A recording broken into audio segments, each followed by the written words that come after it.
వైఎస్ఆర్సీపీ పార్టీ స్టాండ్ మావిగన్, టీడీపీ పార్టీ అమరావతి అని చెప్పి ఈ రోజున జగన్మోహన్ రెడ్డి ఏదైతే ప్రెస్ మీట్లో చెప్పడం జరిగిందో, మావిగన్ వర్సెస్ అమరావతిగా ఎన్నికల్లోకి వెళ్తాము, మా పార్టీ స్టాండ్ మావిగన్ అని చెప్పి అన్నారు. దానికి సంబంధించి మనతో పాటు స్పందించేందుకున్నారు బీజేపీ పార్టీ నాయకులు, అన్నా క్యాంటీన్ చైర్మన్ పుల్లా విజయ్ కుమార్ మనతో ఉన్నారు. సార్ నమస్తే అండి. జగన్మోహన్ రెడ్డి గారు ఏదైతే ప్రెస్ మీట్లో మాట్లాడారో, మావిగన్ వర్సెస్ అమరావతిగా వెళ్తాము, మా పార్టీ స్టాండ్ మావిగన్ అని చెప్పి చెప్తారు. రైతులంటే మాకు అభిమానం, గౌరవం, కానీ మావిగానే మా పార్టీ ఎజెండా అంటారు. ఎలా స్పందించారు దీని గురించి? అందరికీ నమస్కారం. నేను మీ బుల్లా విజయ్ కుమార్ మాట్లాడుతున్నాను, మాజీ కార్పొరేటరు, ఇప్పుడు ప్రస్తుతం అన్నా క్యాంటీన్ చైర్మన్. ఈ రోజున ఒక 3 రోజుల నుంచి జగన్మోహన్ రెడ్డి గారు చాలా చక్కగా, అంతకుముందు మేము మూడు రాజధానులు నిర్మిస్తామని చెప్పేసి ప్రజలందరితో చెప్పడం జరిగింది. ఇవాళ మళ్ళీ మావిగాన్ అని చెప్పని అంటున్నారు. 3 రాజధానులు అన్నప్పుడు 11 సీట్లకి మిమ్మల్ని పరిమితం చేశారు. ఇప్పుడు మావిగాన్ అనే పేరు తీసుకొచ్చారు కాబట్టి రాబోయే కాలంలో జగన్మోహన్ రెడ్డి గారు కానీ, వైఎస్ఆర్ కాంగ్రెస్ పార్టీ కానీ మన ఆంధ్రప్రదేశ్లో ఉండదని చెప్పి ఈ సందర్భంగా తెలియజేసుకుంటున్నా. జగన్మోహన్ రెడ్డి గారు వాళ్ళ ఎమ్మెల్యేలు కానివ్వండి, ఎంపీలు కానివ్వండి, వైఎస్ఆర్ కాంగ్రెస్ పార్టీ నాయకులు కానీ మీరు జగన్మోహన్ రెడ్డి గారికి చెప్పాలి. 3 రాజధానులప్పుడు మనల్ని 11 సీట్లకే పరిమితం చేశారు. ఇప్పుడు మావిగాన్ అనే పేరుతో ఎన్ని సీట్లు వస్తాయి అంటే, అధికారంలోకి వచ్చిన తర్వాత ఇంకో రాజధాని అంటాడు జగన్మోహన్ రెడ్డి గారు. ఇది చిన్నపిల్లలకు సంబంధించినటువంటిది కాదు. ఇది ఆంధ్రప్రదేశ్లో మన విడిపోయిన తర్వాత రాజధాని లేకపోవటం వల్ల మీ రాజధాని ఏది అనేది మన పిల్లలు చదువుకోవడానికి భారతదేశం దాటి వెళ్ళిపోయినప్పుడు అందరిని అడిగితే ఎవరు చెప్పలేకపోయారు. అట్లాంటిది ఇవాళ ఇనిషియేట్ తీసుకొని చంద్రబాబు నాయుడు గారు దూరదృష్టితో కూటమిని ఏర్పాటు చేసుకొని మోడీ గారితో, అంటే Bharatiya Janata party central government వాళ్ళు ఉన్నారు, వాళ్ళ సపోర్ట్ ఉంటే బాగుంటుందనే ఉద్దేశంతో ముగ్గురు కలిసి పోటీ చేసి రాజధానిని ప్రతిష్టాత్మకంగా 24 గంటలు మీరు వెళ్ళి చూసినట్టయితే ఎక్కడికెక్కడ అన్నీ కూడా రాబోయే కాలంలో మేము ఒకటే అడుగుతున్నాం. ఇక్కడ ఎలక్షన్ టయానికి వచ్చేసరికి 2029 ఎలక్షన్ టయానికి అసెంబ్లీ అయిపోతుంది, అలాగే ఎమ్మెల్యే క్వార్టర్స్ అయిపోతుంది, అలాగే ఐకానిక్ టవర్స్ అయిపోతున్నాయి రాజధానిలో. ఇవన్నీ ప్రజలు కాదంటారా? అది కాదని మావిగాను మీరు బందర్ రోడ్డు దగ్గర నుంచి బెంచ్ సర్కిల్ దగ్గర నుంచి గుంటూరు, ఇంకో నాయకుడు వచ్చి ఒంగోలు వరకు అని చెప్పేసి అని అంటున్నాడు. అంటే రాబోయే కాలంలో ఏం జరుగుద్దంటే, ఇక్కడ మన ఆంధ్రప్రదేశ్ని ఎట్లా చేశారంటే చిన్న విస్తరణ చేశారు. అంటే ఒక ఆలోచనలు ఉన్నటువంటి నాయకుడిని, చంద్రబాబు నాయుడు లాంటి వాళ్ళని చేతిలో ఆంధ్రప్రదేశ్ని పెడతారా? ఒక సరైనటువంటి స్థిరమైనటువంటి ఆలోచన లేనటువంటి జగన్మోహన్ రెడ్డి గారు లాంటి వాళ్ళు చేతిలో పెడతారా?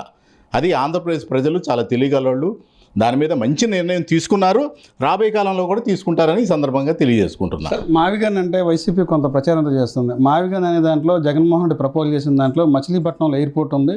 పోర్ట్ అనేది చాలా ఎక్స్పోర్ట్లకు కానీ దిగుమతులకు కానీ ఉపయోగపడుతుంది. దాంతోపాటుగా హైవే ఉంది, విజయవాడలో రైల్వే స్టేషన్ ఉంది, దగ్గరలో గన్నవరం ఎయిర్పోర్ట్ ఉంది, గుంటూరులో అభివృద్ధి చెందుతుంది. 3 ప్రాంతాల్లో రైల్వే స్టేషన్లు ఉన్నాయి. కొత్తగా నిర్మించాల్సిన అవసరం అయితే ఏమీ లేదు అని చెప్పేది కొంత పెట్టుబడి మనం పెట్టే ఏదైతే ఖర్చు ఉందో దగ్గుద్ది అనేది వైసీపీ చెప్తుంది. ఇదంతా అమరావతిలో కనుక నిర్మాణం చేయాలంటే కొన్ని లక్షల కోట్లు ఖర్చు అవుద్ది అనేది వైసీపీ ప్రచారం చేస్తుంది. ఇందులో వాస్తవం ఏంటంటే ఏం చెప్తారు మీరు? ఇప్పుడు వైఎస్ఆర్ కాంగ్రెస్ పార్టీ అధికారంలో ఉన్నప్పుడు అప్పుడు కూడా అక్కడ మచిలీపట్నంలో పోర్ట్ ఉంది, గన్నవరంలో ఎయిర్పోర్ట్ ఉంది. మరి అప్పుడు ఎందుకు ఆలోచన రాలా? జగన్మోహన్ రెడ్డి గారు వైఎస్ఆర్ కాంగ్రెస్ పార్టీ ఎమ్మెల్యేలుగా ఉన్నటువంటి వాళ్ళు, పాత వాళ్ళు కానీ అందరూ కూడా నాయకులు చెప్పాల్సినటువంటి ఈ ప్రశ్నకు సమాధానం చెప్పండి. ఇవాళ పోర్ట్ ఉంది కాబట్టి మావిగాన్ అని చెప్పని అంటున్నాడు. నిన్న ఎక్కడో విజయవాడలో ఒక ప్రెస్ మీట్లో జగన్మోహన్ రెడ్డి గారు మాట్లాడారు. ఏమని? మా ఇంటి పక్కన పోలీస్ స్టేషన్ ఉంది, మా ఇంటి పక్కన హాస్పిటల్ ఉంది అంటే అంతకుముందు లేవా? మీరు అధికారంలో ఉన్నప్పుడు 3 రాజధానులు ఎందుకు అన్నారు మీరు? మరి అప్పుడు పోర్టు ఇక్కడ దగ్గరగా ఉందని చెప్పి తెలీదా? అంటే పోర్టు దగ్గరగా రాజధాని కడితే ఆ సముద్రంలో ఉన్న నీరు తోడుకుంటారా, లేకపోతే ఇసుక తోడుకుంటారా? ఏం పిచ్చి మాటలండి. కనీసం అసలు ఇంకో విషయం తెలుసా మీకు? మొన్న జరిగినటువంటి ఎలక్షన్స్లో 25లో జరిగినటువంటి ఎలక్షన్స్లో భారతదేశంలో ఉన్నటువంటి ఎక్కడెక్కడో చదువుకొని ఉద్యోగాలు చేస్తున్నటువంటి యూత్ అందరూ వచ్చి కూటమికి ఓట్లేశారు. ఎందుకు తెలుసా? మీరు 3 రాజధానులు అనబట్టే. అమరావతికి సపోర్ట్ చేద్దామనే ఉద్దేశంతోనే ఎక్కడెక్కడ భారతదేశంలో చదువుకొని ఉద్యోగాలు చేస్తున్న యూత్ అందరూ వచ్చి రాబోయే కాలంలో మనకంటూ ఒక రాజధాని ఉంటుంది, అలాగే క్వాంటమ్ వ్యాలీ నిర్మిస్తారని చెప్పి చంద్రబాబు నాయుడు చెప్తున్నారు. చాలా దురదృష్టంతో ఇప్పుడు మీరు ఒకటి గుర్తుపెట్టుకోండి, ఇక్కడ జగన్మోహన్ రెడ్డి గారు కానివ్వండి, అలాగే వాళ్ళకి సంబంధించినటువంటి ఎమ్మెల్యేలు, మాజీ ఎమ్మెల్యేలు కానివ్వండి, ఎంపీలు కానివ్వండి, అందరూ కూడా ఈ 2 ఏళ్ల నుంచి నేను బాగా గమనిస్తున్నా. నేను అందరి ముందు వైఎస్ఆర్ కాంగ్రెస్ పార్టీలో ఉన్నవాడినే.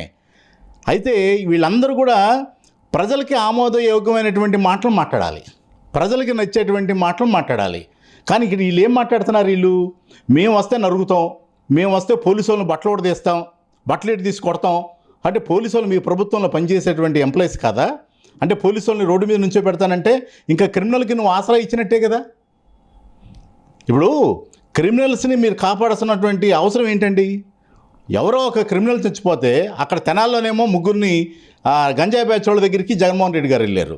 అలాగే ఇక్కడ కృష్ణలంకి సంబంధించినటువంటి ఒక క్రిమినల్ చనిపోతే తప్పే, దాన్ని మనం దాన్ని మాత్రం సమర్థించట్లా. అంటే కేసులు ఉంటే చంపేంత చట్టం మన రాజ్యాంగం లేదు కదా, చంపడం అనేది. నేను అదే చెప్తున్నా, చట్టం చూసుకుంటుంది. చంపినోడిని ఎవరైతే పోలీస్ డిపార్ట్మెంట్ ఉందో వాళ్ళని కూడా చట్టమే శిక్షిస్తుంది.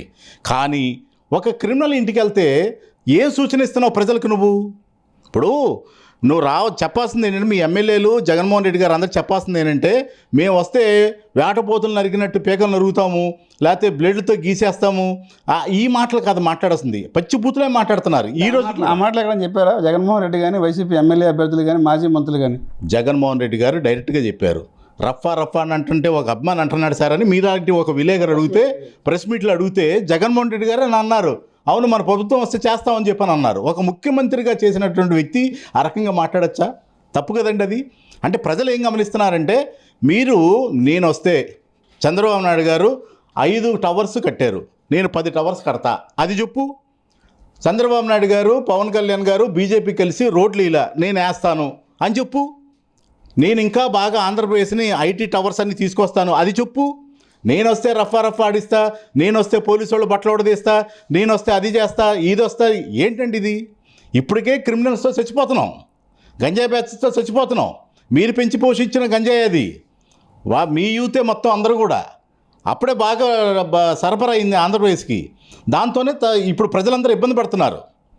అందుకని వైఎస్ఆర్ కాంగ్రెస్ పార్టీ తెలుసుకోవాల్సినటువంటి విషయం ఏంటంటే, ఈ రోజుకైనా మీరు కళ్ళు తెరవండి. జగన్మోహన్ రెడ్డి గారు రాజశేఖర రెడ్డి గారి బిడ్డని ఆ రోజు ఆశీర్వదించారు. ఆ అభిమానాన్ని మీరు కాపాడుకోవాల్సినటువంటి అవసరం ఉంది. ఆంధ్రప్రదేశ్ ప్రజలు కొంతవరకైనా సరే మీ అభిమానులు ఉన్నారు కదా, ఆ అభిమానులు కూడా బయటికి వెళ్ళిపోతున్నారు. ఇవాళ నిన్న మావిగాని దెబ్బతో మాజీ ఎమ్మెల్యేలు కొంతమంది తెలుగుదేశం పార్టీ, జనసేన పార్టీలకు వెళ్ళిపోతున్నారు. మీకు గమనించట్లా? ఇది నిర్ణయం ఎలా ఉండాలంటే ఆమోదయోగ్యంగా ఉండాలి. అంతేగాని అందరూ ఒకవైపు ఉంటే నేను ఒకవైపు ఉంటానంటే కుదరదు. మావిగాని ఏంటండి పిచ్చది. అది కాకుండా జనాల్లో రేపొద్దున మేము అసెంబ్లీలో మాకు అధికారం ఉంది కాబట్టి తెలుగుదేశం పార్టీ ఎనానమస్గా చేంజ్ చేసుకున్నారు, ఆథరైజేషన్ చేసేసుకున్నారు, అలాగే రేపొద్దున మేము వస్తే పార్లమెంట్లో కూడా మీరు ఎట్లా చేయించుకున్నారో దాన్ని క్యాన్సిల్ చేస్తామని చెప్పని అంటున్నారు. మీరు బాగా, నేను అప్పుడు వైఎస్ఆర్ కాంగ్రెస్ పార్టీ కార్పొరేటర్గానే ఉన్నా. అక్కడ వేదిక ఏదైతే చంద్రబాబు నాయుడు దగ్గర ఇంటి దగ్గర ఏదైతే ఉందో, వచ్చినటువంటి మొట్టమొదటి మీటింగ్ అక్కడే జగన్మోహన్ రెడ్డి గారు పెట్టి కూల్చే వ్యవహారం చేశారు. మీ ప్రభుత్వం కూడా అట్లా కూలిపోయింది. అట్లాంటి పనులు చేయకూడదు.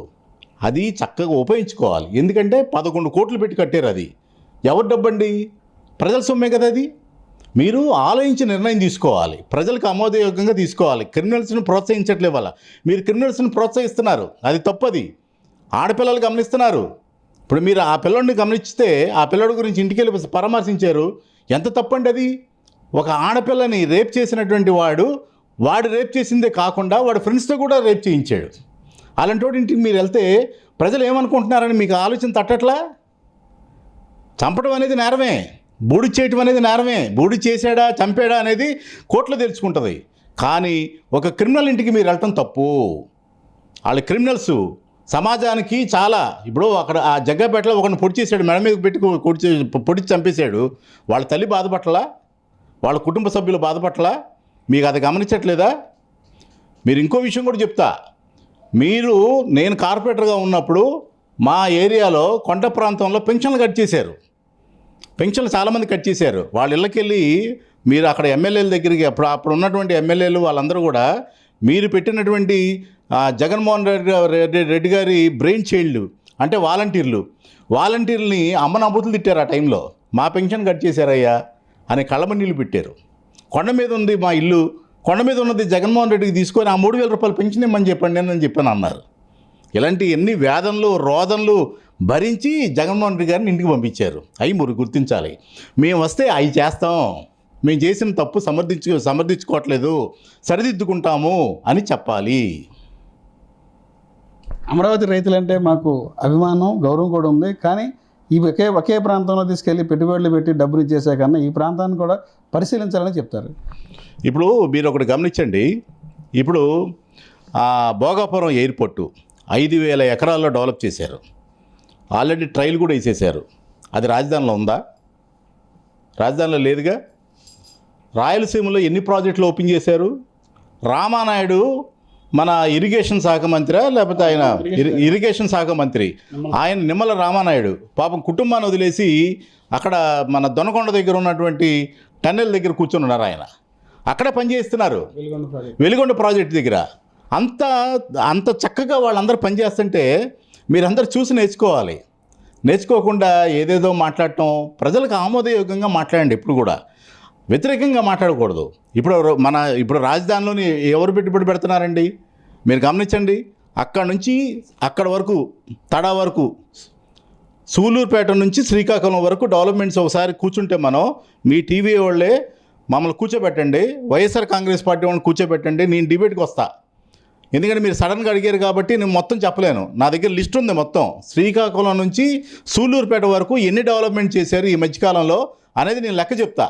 మరి జగన్మోహన్ రెడ్డి గారు ఎన్ని చేశారు? జగన్మోహన్ రెడ్డి గారు ఓన్లీ పథకాలే ఇచ్చారు, డెవలప్మెంట్ దృష్టికి వెళ్ళా. పథకాలు కాదండి కావాల్సింది. ఇప్పుడు మా ఇంట్లో నేనున్నానండి. నేను మా పిల్లోడిని చదువు చెప్పించుకోకుండా, ఏం చెప్పించుకోకుండా ఇంట్లోనే కూర్చొని బ్రేక్ఫాస్ట్ పెట్టి నిద్రపో నాన్న, మధ్యాహ్నం భోజనం చేసి నిద్రపో, సాయంత్రం గ్రౌండ్కి వెళ్ళి ఆడుకొని సాయంత్రం ఇంటికి వచ్చి భోజనం చేసి పడుకుంటే సరిపోద్దా? వాడికి ప్రయోజకులు చేయాలి. ఇప్పుడు కూటమి ప్రభుత్వం అది ప్రయోజకులు చేస్తుంది ఆంధ్రప్రదేశ్లో ఉన్న వాళ్ళందరికీ. రాబోయే కాలంలో జాబులకి ఎక్కడికి వెళ్లకుండా ఆంధ్రప్రదేశ్లోనే ఉండాలనేది వాళ్ళ ప్రయత్నం. జగన్మోహన్ రెడ్డి గారు ఏం చేశారు? తిని పడుకుంటారా అని చెప్పి అందరికీ పథకాలు ఇచ్చాడు. పథకాలు ఇవ్వడంలో తప్పులేదు, కానీ అభివృద్ధి చేయడంలో కూడా ముందుండాలి. అభివృద్ధి ఎక్కడ చేశారు? పేదవాడికి సంక్షేమ పథకాలు ఇవ్వడం తప్పంటారా? పేదవాడికి నేను అదే చెప్తున్నా, పేదవాడి సంక్షేమ పథకాలు ఇవ్వటం తప్పు కాదు అని అంటున్నా. ఇచ్చి అభివృద్ధిని కూడా సమంగా మీరు అభివృద్ధి కూడా దాన్ని డెవలప్ చేయాలి. అభివృద్ధి ఎక్కడ జరిగిందండి? మీరు గమనించారో లేదో, నేనున్నానండి వైఎస్ఆర్ కాంగ్రెస్ పార్టీలోనే. ఇవాళ ఆంధ్రప్రదేశ్లో కరోనా 20లో నుంచి 21 కరోనా వస్తే ఆ దెబ్బ తట్టుకోలేక చాలామంది అసలు బాసారు. అలాగే జగన్మోహన్ రెడ్డి గారు 3 రాజధానులను పెట్టడం వల్ల వ్యాపారస్తులందరూ కూడా నాశనం అయిపోయారు. హైదరాబాద్ వెళ్ళిపోయి ఇక్కడ నుంచి భీమవరం నుంచి కానీ, రాజమండ్రి నుంచి కానీ, కాకినాడ నుంచి కానీ, వైజాగ్ నుంచి కానీ, నెల్లూరు నుంచి కానీ, ఒంగోలు నుంచి కానీ, గుంటూరు నుంచి కానీ, హైదరాబాద్లో ఈవెన్ మైసెల్ఫ్ ఆల్సో నేను కూడా హైదరాబాద్ వెళ్ళి వ్యాపారం చేసుకున్నా. అంత కర్మేం పట్టింది? నువ్వు ఆంధ్రప్రదేశ్ బాగుపడితే ఇక్కడ నీకు వ్యాపారాలు జరిగితే హైదరాబాద్ వెళ్ళి వ్యాపారం, హైదరాబాద్లో ఏ సెంటర్కి వెళ్ళినా సరే నేను భీమవరం నుంచి వచ్చానన్నా, నేను గుంటూరు నుంచి వచ్చానంట. ఏం గతి పట్టించారండి మీరు? 5 సంవత్సరాలు సర్వనాశనం చేశారు ఆంధ్రప్రదేశ్ని పట్టుకొని. ఇప్పుడిప్పుడే మళ్ళీ హైదరాబాద్ నుంచి ప్రాజెక్టులు చేసేవాళ్ళు, హైదరాబాద్ నుంచి రియల్ ఎస్టేట్ చేసేవాళ్ళు, హైదరాబాద్ నుంచి కన్స్ట్రక్షన్ బిల్డింగ్ చేసేవాళ్ళు ఇప్పుడు విజయవాడ వచ్చి చేసుకుంటున్నారు, గుంటూరు వచ్చి చేసుకుంటున్నారు, ఒంగోలు వచ్చి చేసుకుంటున్నారు. ఎంతోమంది చాలా బయట నుంచి వచ్చి ఇక్కడ వ్యాపారాలు చేసుకుంటున్నారు. మళ్ళీ మేము వచ్చామనుకోండి, మిమ్మల్ని అందరిని పంపించేస్తుంటే భయం వేసేస్తుంది వ్యాపారస్తులకి. ఎవడు ముందుకు రావట్లా. ఆంధ్రప్రదేశ్లో తెలుగుదేశం పార్టీ కూటమి ప్రభుత్వం వచ్చిన తర్వాత వ్యాపారాలు బాగుంటాయని అనుకుంటే జగన్మోహన్ రెడ్డి గారు ఎప్పుడైతే మావిగానని చెప్పని అన్నారో, అటు రియల్ ఎస్టేట్ కానివ్వండి, ఐరన్ కానివ్వండి, తర్వాత మన సిమెంట్ పరిశ్రమ కానివ్వండి, ఇసుక కానివ్వండి, అన్నీ కూడా మూలన పడిపోయినాయి. ఎందుకనంటే రియల్ ఎస్టేట్ లేదు. రియల్ ఎస్టేట్ బాగుంటేనే ఒక ఏజెంటు ఒక 50,000 రూపాయలు డ్రా చేసుకుంటే, ఒక ఏజెంటు అనేవాడు ఎప్పుడైతే డ్రా చేసుకుంటే 50,000 డ్రా చేసుకుంటాడో వాడు వెళ్ళి సెల్ ఫోన్ కొనుక్కుంటాడు. అంటే సెల్ ఫోన్ దగ్గర వ్యాపారం జరిగినట్టేగా. ఆ 50,000 డ్రా చేసి బట్టలు కొనుక్కుంటాడు, అంటే బట్టల దగ్గర వ్యాపారం జరిగినట్టేగా. రియల్ ఎస్టేటే కుప్పకూలిపోతే మార్కెటింగ్ వాళ్ళ దగ్గర కానివ్వండి, రియల్ ఎస్టేట్ ఓనర్ల దగ్గర ఇవాళ రియల్ ఎస్టేట్ ఎంత దారుణంగా ఉందంటే, మొన్న 5 సంవత్సరాలు నరకం అనిపించారు అందరూ. విజయవాడలో అయితే 85% క్లోజ్ చేసుకుని వెళ్ళిపోయారు. ఇప్పుడిప్పుడే కొంచెం చిగురిస్తుంది. ఈ ఆశలను కూడా జగన్మోహన్ రెడ్డి గారు మొన్న ఏం చేశారు, మేము వస్తే రాజధానిని క్యాన్సిల్ చేసి మాబిగనని పెడతామని చెప్పని అన్నారు. ఇంకా అడుక్కు తినాలి. ఏంటంటే రాబోయే కాలంలో రోడ్ల మీద వ్యాపారం, కోటీశ్వరులు కూడా రోడ్డు మీద వ్యాపారం చేసుకునే పరిస్థితి జగన్మోహన్ రెడ్డి గారు వస్తే వస్తుందని చెప్పేసి ఈ సందర్భంగా తెలియజేసుకుంటున్నాను. జగన్మోహన్ రెడ్డి మాటలు ఆంధ్రప్రదేశ్ ప్రజలు నమ్ముతారంటారు? జగన్మోహన్ రెడ్డి గారి మాటలు సొంత తల్లే నమ్మట్లా, సొంత చెల్లే నమ్మట్లా. ఏమండి ఎక్కడన్నా ఉందండి అసలు ఈ సొంత చెల్లెలు? నేను జగన్ అన్న వదిలిన బాణం, మేము షర్మిల గారితో తిరిగాం ప్రచారంలో, నేను జగన్ అన్న వదిలిన బాణం అని చెప్పి చెల్లి చెప్తే ఇవాళ చెల్లి వచ్చి నాకు అన్యాయం చేశాడని చెప్పి చెప్తుంది. తల్లి నిన్ను కలవట్లా. ఏంటండి ఇంకా ఆంధ్రప్రదేశ్ ప్రజలు నమ్ముతారా? ఇంకా మీరు తల్లిని నమ్మేలాగా చేయండి, ముందు చెల్లిని నమ్మేలాగా చేయండి. అంతేగాని ఆంధ్రప్రదేశ్ ప్రజలకి ఏదో ఏం లేదండి. ఇదంతా ఏంటంటే జగన్మోహన్ రెడ్డి గారు ఒక్కసారి అని ముద్దులు పెట్టి వాటేసుకొని ముద్దులు పెట్టేసరికి అందరు నిజమని అనుకున్నారు. కానీ అది నిజం కాదని తెలిసిన తర్వాత చిత్కరించుకున్నారు. రాబోయే కాలంలో ఎమ్మెల్యేలు కానీ ఎంపీలు కానీ వైఎస్ఆర్ కాంగ్రెస్ పార్టీ తరఫున నుంచుంటానికి కూడా ఇష్టపడట్లేదని చెప్పి సందర్భంగా తెలియజేసుకుంటున్నా. అభ్యర్థులు కూడా దొరికే పరిస్థితి అంటారా, ఉండదంటారా వైసీపీకి? కేఏ పాల్ గారికి అన్న అభ్యర్థులు దొరుకుతారు కానీ జగన్మోహన్ రెడ్డి గారి తరఫున నుంచుంటానికి అభ్యర్థులు దొరకరని ఈ సందర్భంగా తెలియజేసుకుంటున్నా.